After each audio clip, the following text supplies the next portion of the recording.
প্রিয় দর্শক শ্রোতা, এবার মূল আলোচনা অনুষ্ঠানের এই অংশে আলোচক হিসাবে আমাদের মাঝে উপস্থিত রয়েছেন মীর মোহাম্মদ আলী, সহযোগী অধ্যাপক, অ্যাকুয়াকালচার বিভাগ, শেরেবাংলা কৃষি বিশ্ববিদ্যালয়। আপনাকে আমাদের অনুষ্ঠানে স্বাগত জানাচ্ছি। ধন্যবাদ। প্রথমে যদি আপনার কাছে আসি, যে এই যে বর্ষাকালকে বলা হয় মাছ চাষের জন্য খুব উপযুক্ত একটা সময়, তো কেন আসলে বর্ষাকাল মাছ চাষের জন্য উপযুক্ত সময়? এবং আরেকটি সম্পূরক প্রশ্ন আমি যদি করি, যে এই সময় আসলে মাছ চাষের সম্ভাবনাটা কিরকম? আপনি একটা ভালো প্রশ্ন করেছেন। এটা হচ্ছে একটা যথার্থ বিষয়। কারণ হচ্ছে মাছ চাষের জন্য যে জিনিসটা দরকার সেটা হচ্ছে পানি। তো আমরা দেখব যে আসলে বর্ষাকালে এই পানির আসলে কোনো অভাব নাই। দেখা যাচ্ছে শীতকালে গেলে দেখা যাচ্ছে আমাদের বাংলাদেশে যে পুকুর আছে, এই পুকুর কিন্তু 12 মাস পানি থাকে না। কিছু পুকুরে 6 মাস থাকে, কিছু পুকুরে 12 মাস থাকে। তো এ ধরনের বিষয় আবার শুকিয়েও যায়, বলা যায়। অবশ্যই শুকিয়েও যায়। কিন্তু আপনি যদি বর্ষাকালের কথা চিন্তা করেন, সেই সময় কিন্তু সকল পুকুরে মাছ পানি থাকে। তো পানি যেহেতু সকল পুকুরে থাকে, তো মাছেরও সকল পুকুরে চাষ হওয়ার একটা সম্ভাবনা তৈরি হয়। যে বর্ষাকালটা সম্ভাবনার বলা হয় এই জন্য যে বর্ষাকালে ছোট বড়, কম পানি বেশি পানি, সকল ধরনের পুকুরেই কিছু না কিছু পানি থাকে এবং এই জায়গায় মাছ চাষ করা সম্ভব হয়। এই জায়গায় যে বিষয়টা, আমরা এই জায়গার সম্ভাবনাটা কেন, এই জায়গায় আপনি বড় পুকুরে যেমন বাণিজ্যিকভাবে মাছ চাষ করতে পারবেন, সেই রকম আমাদের লক্ষ লক্ষ পুকুর আছে যেটা আমার বাড়ির সামনে কিভাবে সে বাসার ভিটি উঁচু করার জন্য হয়তো বা সে পুকুরটা করেছে, তাতে করে ছোট যেই পুকুরটা আছে সেই জায়গায়ও কিন্তু সে তেলাপিয়া, পাঙ্গাস এই ধরনের মাছ চাষ করতে পারে। আর একটু বড় ধরনের যে পুকুর, সেটার মধ্যে সে রুই, কাতলা, মৃগেল, সিলভার কাপ এই ধরনের মাছ চাষ করতে পারে। সুতরাং আপনি দেখবেন সকল পুকুরেই মাছ চাষ করার একটা সম্ভাবনা আছে। এর পাশাপাশি খাল বিল যে জায়গাগুলো আছে, এই জায়গাগুলোতেও কিন্তু প্রচুর পরিমাণ পানি আছে এবং বিভিন্ন প্রযুক্তিতে এই জায়গাগুলোতেও মাছ চাষ করার সম্ভাবনা আছে।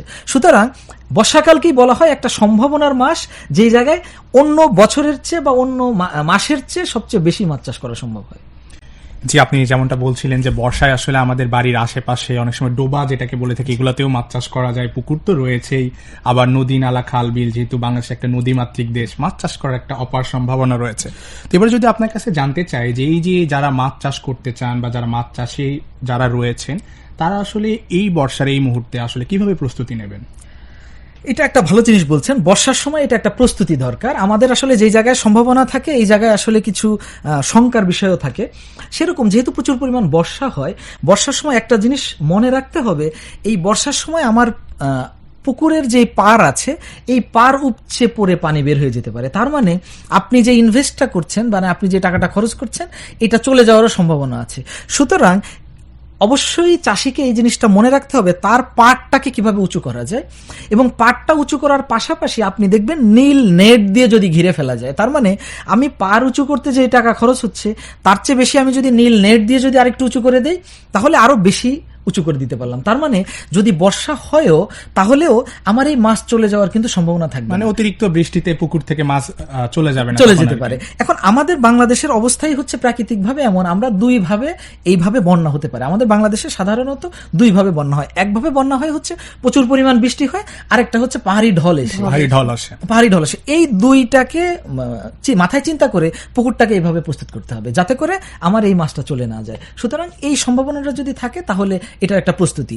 আর আরেকটা জিনিস তার আসলে মাথায় রাখতে হবে, এই বর্ষাকালে অনেক সময় হচ্ছে আসে না, দেখা যাচ্ছে সূর্য উঠে না, একদিন দুই দিন না উঠলে কি হয়, আমাদের যে পুকুর আছে, এই পুকুরে কিন্তু অক্সিজেনের একটা ঘাটতি তৈরি হয়, যে পুকুরের মাছের অক্সিজেনের ঘাটতি।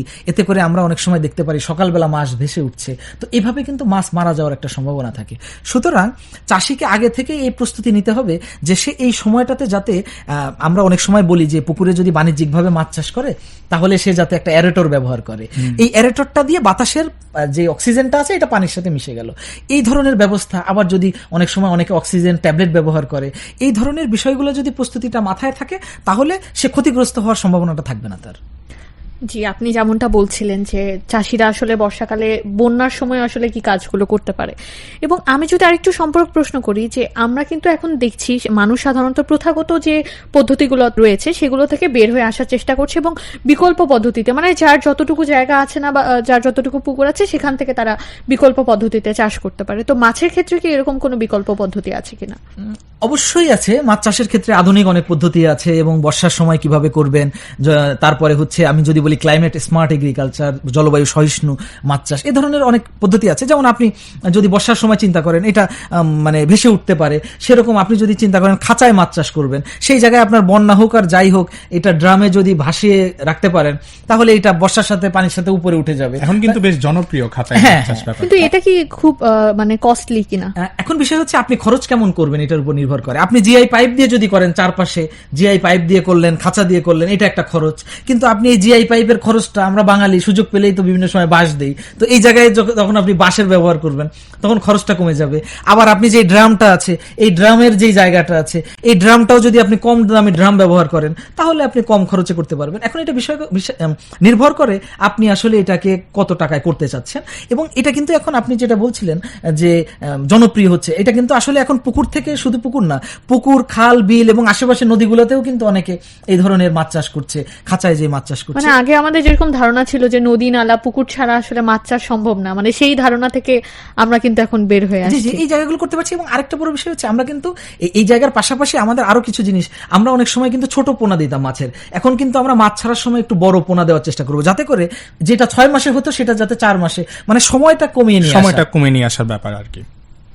যে আপনি যেমনটা বলছিলেন যে বিকল্প চাষ পদ্ধতি সম্পর্কে, তো এবার যদি আপনার কাছে আসি যে বর্ষার এই সময়ে যারা আসলে মাছ চাষী রয়েছেন তারা কি কি ধরনের সমস্যায় পড়তে পারেন? আমি একটা জিনিস আসলে বলার চেষ্টা করেছিলাম যে অক্সিজেনের ঘাটতির যে বিষয়টা, এটা ছাড়া বর্ষার সময় কিছু রোগ হয়, অনেক সময় হচ্ছে পাখনা পচা, লেজ পচা, এই ধরনের কিছু অসুখ অনেক সময় হতে পারে। এই জন্য আমরা সবসময় বলি যে মাছ চাষের এই শীতকাল এবং বর্ষা এইটা আসার আগেই যদি তারা একটু পরিকল্পনা করে, তারা যদি আসলে ওইভাবে শতাংশে 100 গ্রাম বা 150 গ্রাম করে চুন দিয়ে নেয়, তাহলে কিন্তু এই যে জীবাণু আছে এই জীবাণুটা কিন্তু মারা যায়।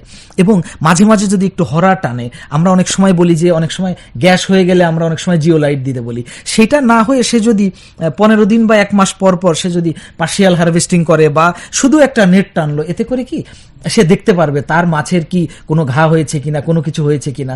তো এই জিনিসটা যদি সে রেগুলারলি ওইভাবে করে তাহলে তার পুকুরের নিচের যে গ্যাসটা, এই গ্যাসটা যেমন জমবে না, তার পাশাপাশি সে দেখতে পারবে যে তার মাছের কোনো অসুখ হয়েছে, স্বাস্থ্যের কি অবস্থা এটাও দেখতে পারবে। সুতরাং এটা করলে তার জন্য একটা সুবিধা। আর অবশ্যই তার মাথায় রাখতে হবে এই বর্ষাকালে কিন্তু প্রায় সূর্য উঠে না, এই সময় অক্সিজেনের ঘাটতি হবে যদি মাছ বেশি থাকে। আর সেরকম যদি হয় 1 দিন 2 দিন যদি মানে ঘন ঘন এটা হয়, তাহলে বড় মাছগুলো আগে বিক্রি করে ফেলতে হবে, তা না হলে যে কোনো সময় মারা যেতে পারে।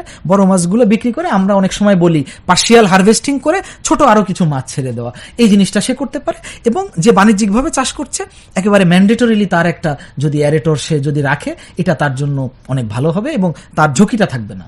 যে আপনি যেমনটা বলছিলেন যে মাছ চাষে আসলে সমস্যাগুলো এবং সমাধানগুলো, তো এখন তো আসলে তরুণরা দেখা যাচ্ছে বেশ আগ্রহী হচ্ছে মাছ চাষের ক্ষেত্রে, তো আপনি যদি তরুণদের উদ্দেশ্যে কিছু বলতেন মাছ চাষ সম্পর্কে। আসলে আমি বলবো যে তরুণদের তো আসলে সম্ভাবনার একটা তো জায়গা আছেই। তরুণরা আসলে যখন ভাবে তাদের ভাবনাটা অন্য সবার চেয়ে আলাদা হয়।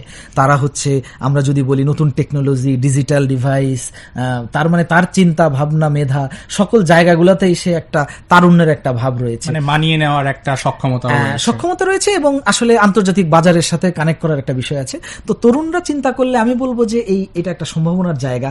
এই জায়গায় হচ্ছে এখন আমরা মাছ চাষ, ট্রেডিশনাল মাছ চাষের বাইরে আমরা বলি যে কিভাবে মাছ মোটা তাজা করা যায়, এইটাকে হচ্ছে বড় মাছ ছেড়ে আরো বড় কিভাবে করা যায়, এইটাকে গুড অ্যাকোয়াকালচার প্র্যাকটিসের মধ্যে কিভাবে আনা যায়, কিভাবে এইটাকে আসলে যদি বলি যে কীটনাশক ব্যবহার ছাড়া কিভাবে আরো ভালোভাবে উত্তম মাছ চাষ পদ্ধতি, এইগুলা মেনে সে যদি এই মাছ চাষটা করতে পারে এবং এইটা থেকে সে যদি ভ্যালু অ্যাডেড প্রোডাক্ট তৈরি করতে পারে, এটা ভালো হবে। এবং এই মাছ চাষের শুধু মাছ এই না, এই মাছটা থেকে বিভিন্ন ধরনের প্রোডাক্ট তৈরি করা যেতে পারে, এটাকে বিক্রি করতে পারে এবং এটাকে দেশের বাইরেও এক্সপোর্ট করতে পারে। এবং তরুণরা আমরা যদি বলি এখন কাঁকড়া চাষ একটা পপুলার একটা জিনিস, তারপরে হচ্ছে আমরা যদি বলি চিংড়ি মাছ চাষ এবং মাছকে বড় করে এই মাছের ফিলেট দিয়ে কিছু করা, এই ধরনের যেই বিষয়টা যে আমি যেই মাছটা 100-200 টাকা বিক্রি করছি, তরুণরা এটাকে প্রসেস করে আরো 400-500 টাকা বিক্রি করতে পারে। এটা বাজার পর্যন্ত নিয়ে যে প্রিমিয়াম কোয়ালিটির মাছ কিভাবে দেওয়া যায় মানুষকে, সরাসরি দেখা যাচ্ছে তরুণ যখন মাছ বিক্রি করবে, আমি মনে করি তারা বিক্রি করবে হচ্ছে তারা জীবন্ত মাছ পাশে রেখে বেচবে। তার মানে একটা মানুষ মরা মাছ কিনা আর জীবন্ত মাছ সে আরো বেশি দামে বেচবে, দাম একটু বেশি রিসোর্স কিন্তু আমাদের প্রফিট একদম। আমি বিশ্বাস করি তরুণদের ভাবনাগুলো যখন এরকম হবে, সে লাভও যেমন করতে পারবে, এই জায়গাটাকে আরো অনেক বেশি জনপ্রিয় করতে পারবে। জি, আশা করছি তরুণ যারা রয়েছেন এবং আমাদের যারা শ্রোতা দর্শক রয়েছেন তারা আসলে আজকের এই আলোচনা থেকে অনেক কিছু শিখতে পেরেছেন এবং আসলে তরুণরা কিন্তু কোনো পরিবর্তনের জায়গা আসতে পারেন এবং মাছ চাষ যারা মৎস্য চাষী রয়েছেন তারা কিন্তু অনেক বেশি লাভবান হতে পারেন। আপনাকে ধন্যবাদ আমাদের অনুষ্ঠানে সময় দেওয়ার জন্য। আপনাদেরকেও ধন্যবাদ। প্রিয় দর্শক শ্রোতা, এই ছিল আজকে আমাদের বর্ষায় মাছ চাষের গুরুত্ব সম্পর্কে এবং আশা করছি এর মাধ্যমে আপনারা অনেকটাই লাভবান হবেন।